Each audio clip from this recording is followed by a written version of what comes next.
ঢাকার এই ঐতিহাসিক সমাবেশ বাংলাদেশের ২৪-এর খুনিদের বিচার, সন্ত্রাসীদের বিচার এবং সমস্ত বৈষম্যর বিরুদ্ধে আজকে এই সমাবেশের মাধ্যমে পিআর পদ্ধতি দাবি করেছেন।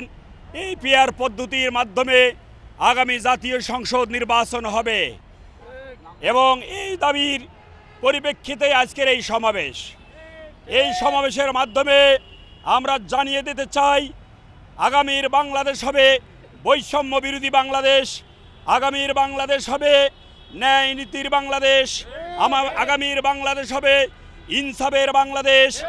এখানে কোনো অন্যায়, এখানে কোনো জুলুম, এখানে কোনো চাঁদাবাজ থাকতে পারবে না।